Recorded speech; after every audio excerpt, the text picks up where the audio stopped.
Good morning, everyone. It's an absolute pleasure to be here. It falls on me to load you up with all the sort of data and insights that you're going to need to chew over with that big lunch that Rahal has promised you later on. For the presentation today, I want to sort of focus on three areas. We're going to look a little bit at the sort of status quo of the UK creator economy. We're going to look at some challenges that it's facing, because there are a few. But then we're going to look at those real key growth drivers. And believe you me, when we look at the numbers, we're forecasting real impressive growth for the UK's creative sector around the UK creator economy going forward.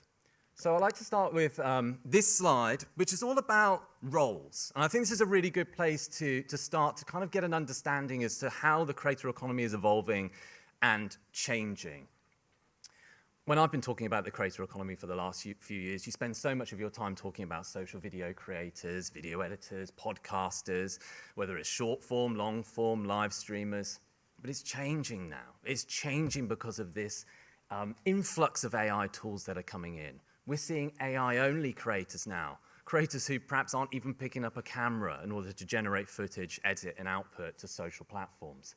We're seeing our creators, some of the most impressive creative forces in the UK, becoming creator studios, becoming creator franchises in their own right, thanks to their amazing grasp of community and audiences.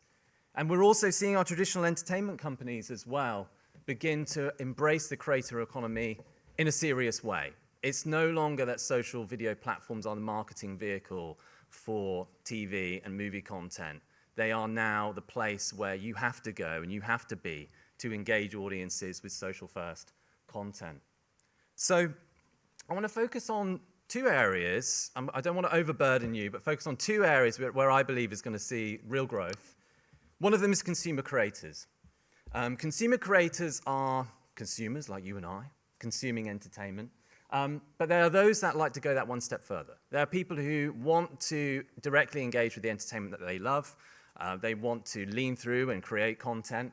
And some of them will self-identify as creators. Some of them won't even think that they are creators. They're just using those filters and they're using those editing platforms in order to have that deepened experience and to engage with their communities on social. So what do they look like? Well, here's our first sort of data dump for you, but it's really telling. The UK creator space, these are just consumers that we've surveyed. Over a third are creators. 24% of those are creating casually. And I want to point you towards the chart over on the right-hand side here. It's video. Video is the de facto mode of communication for all creators. You may be working in the music space, you may be working in the audio space, but you still have to be involved with video if you're to reach and engage your audiences, build your fan base, and keep those communities that love your content thriving. So why is consumer creation going to grow? Well, there's two reasons. One is we're obviously going to continue to see the social platforms encouraging those that consume content to lean through and start creating themselves. But it's AI, I think, which is really going to change and encourage our consumer creators to create more. And why am I saying that? Well, I want to point you towards the chart at the top to begin with. And this number on the far left, daily active use. Now, this is the sweet spot that a lot of apps want. I mean, most of you guys will know that. And it's already pretty impressive. 17% of daily active use for generative AI apps. That's been largely driven by ChatGPT, which has seen remarkable penetration right across the age brackets from teenagers all the way up to older generations. But it's got to get higher. It's got to get higher if some of these AI models are going to wash their face commercially and make the money they need in order to cover those really high generation costs. Down the bottom are the masters of daily active engagement, the social platforms. 29% for TikTok, 36% for Instagram, 38% for YouTube. It's even higher for YouTube, by the way. If you look at this on an international basis, our data shows that it's pushing up towards 40 and 50%. So how can sort of generative AI apps get to that level of daily active engagement? We believe the pathway is through fandom. We track how often consumers engage with the entertainment they love, the entertainment that they're fans of. And if you look at that daily active use there, it's right up in double digits of the 36%. So we believe this marriage is going to occur between consumers wanting to lean through and create, AI apps enabling that through fan creation.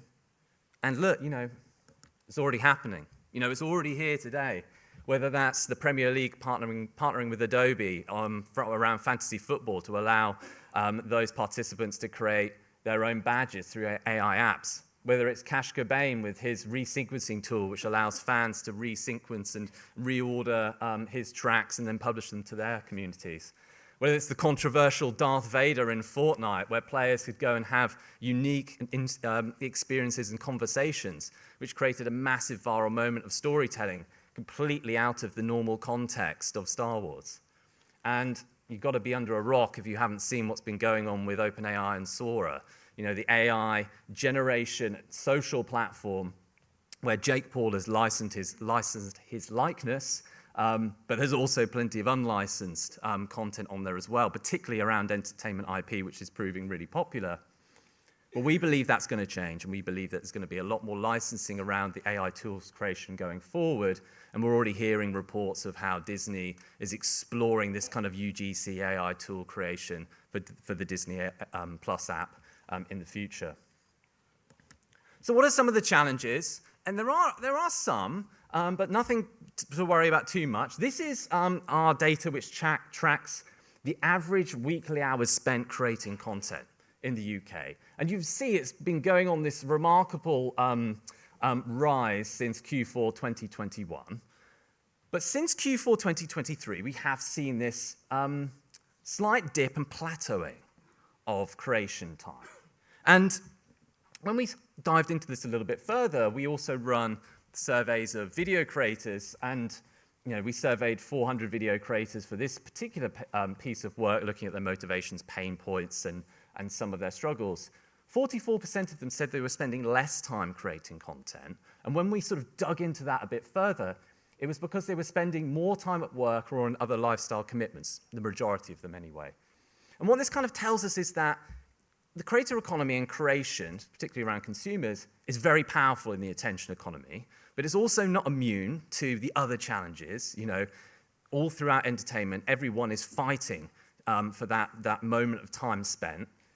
But we do believe that the AI tools that are coming through now will answer a lot of those pain points and enable creation to motor ahead.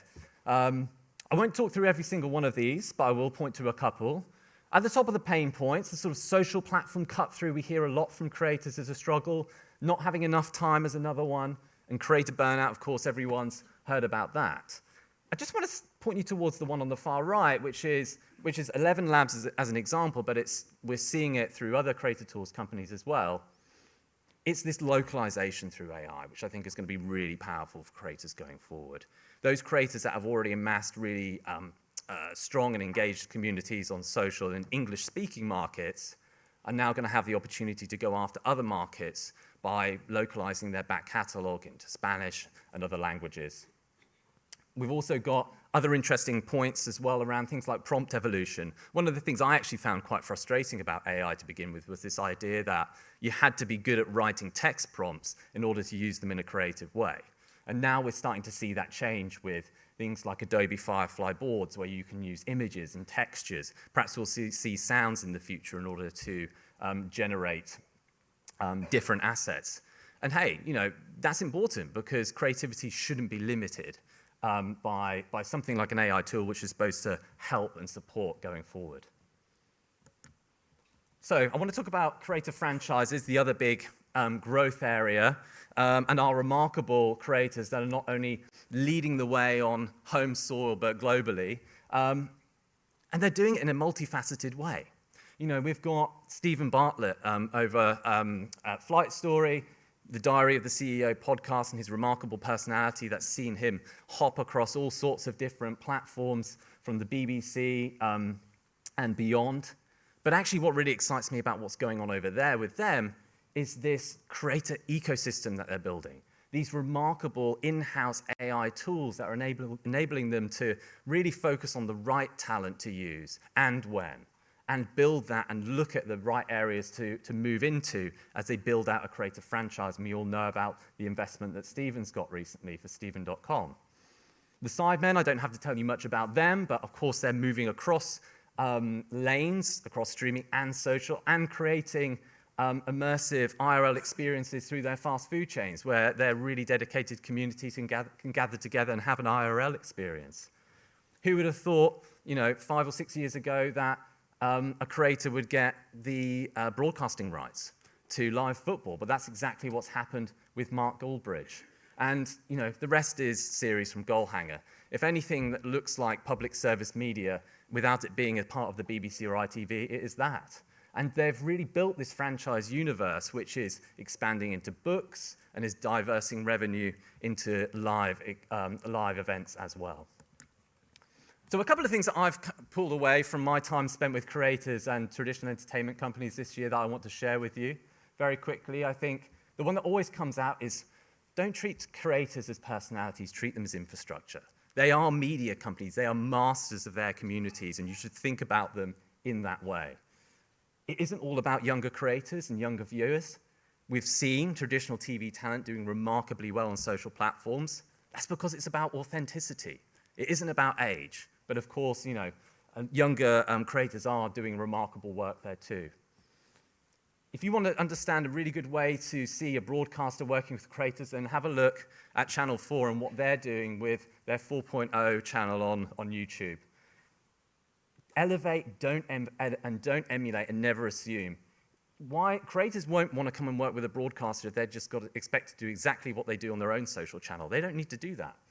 Look at what makes them successful and provide a new concept for them to work in. I think Channel 4 do this remarkably well. And understand a creator's formula. I think there are like 3 key pillars behind the successful creators and the ones that are becoming creator franchises. It's the personality, of course. It's the mastery of the format. But it's also having a really successful formula. I think for someone like sort of Stephen Bartlett in The Diary of the CEO, it's thought leadership, it's humanity, and it's overcoming adversity. Whether it's someone like Mr. Beast, who's high stakes, high reward, and philanthropy. Understanding that formula really gives you the keys to then go to creators and think about how you can bring an interesting format to them in order to work with them. How about some hard numbers to finish? This is where we think the UK creator economy is going. We're predicting that the total number of creators will grow from 14.5 million all the way up to 21.8 million by 2032, with 10.5 million video creators as part of that and 16.3. Again, coming back to that point about video creation being really key to total creators going forward. And just to finish with some takeaways, yes, we're seeing a new growth chapter through AI tools. There are some engagement pain points, but we do believe that AI tools will solve some of them, particularly around time spent creating. We are seeing a creator franchise revolution in the UK, and we should be really proud of that. And it's down to those working in the creative industry to not only identify that, but to celebrate and support it. Creator collaboration can happen with traditional entertainment companies in a really exciting way. I loved what Sky Sports did recently with In the Box, if you've not seen that, around the Arsenal-Tottenham Hotspur match at the weekend. And a nation of creators. The number of UK creators is going to grow from 50% to 21.8 million in 2032. And with that, I'll say thank you and enjoy the rest of the conference. Thanks a lot.